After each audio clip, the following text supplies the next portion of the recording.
Hi, Bo Gadget back with one of my favorite cameras again, the Sony NX3. Now, there is a new one that will be released shortly, which will be the NX, I think it's C3, which is the follow-up to this particular camera. Again, this camera is one of my favorites. It shoots in 720. Now, I believe the last time we talked, we were talking about the new A adapter that goes along with this particular camera that allows us the alpha A lenses to be attached to this. When I spoke last time, they had just recently did an upgrade to allow the autofocus to work with the adapter. Well, guess what? Something even better. There's a company out there called Photodo. I hope I'm pronouncing it correctly, which is Photodox. Now, if you've got a bunch of, say, Canon FD lenses hanging around, you know, these are the old lenses for the Canon AE1 type of cameras. I've got a few of these lenses hanging around the house, but this is one of my favorites, which is a Canon 50mm 1.8. And the interesting thing about this particular lens is that it's really good when doing filming. And this, of course, you know, this shoots in 720.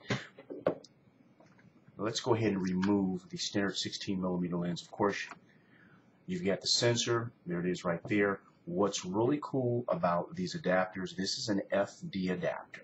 This FD adapter allows me to use my old FD lenses. Absolutely awesome. Same technique, same style. Lining it up, you hear the click. There it is. Your sensor. It's made of a really good fine, looks like a die cast, some type of stainless steel. Of course, you know they have the stainless steel outer ring here. Now, the interesting thing is, here's my FD lens. Of course, we're going to line it up, making sure. Oh, sorry to mention something to you. There's a locking mechanism and an open mechanism there, sort of a little trigger thing right there. So we're going to put it in the open position to allow the FD lens to lock in place. So we're putting the red on red, and you're going to hear sort of a little click, and then you lock it. Now, guess what?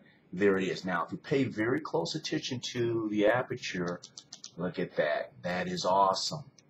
It allows for clarity and everything. Now, be advised, this particular camera sometimes does not recognize the lens. Or see, it doesn't support a particular lens. There is a feature on the inside of it. In another video, I'll show you how to do that. That you have to disable that feature in order for it to be able to take pictures. But overall, once you put this lens on here, if you notice,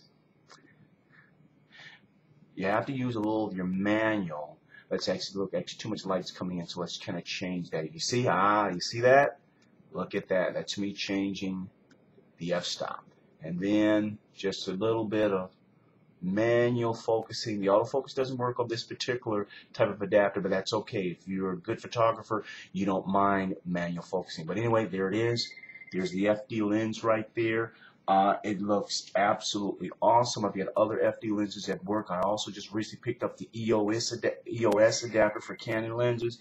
I think this thing is absolutely awesome. Looks very sexy, very attractive. Sort of gives you a retro look. But again, this is Bo Gadget, just informing you that there is an FD lens adapter for the NX series. I hope you're able to use this. I love it, and I hope to see you again soon.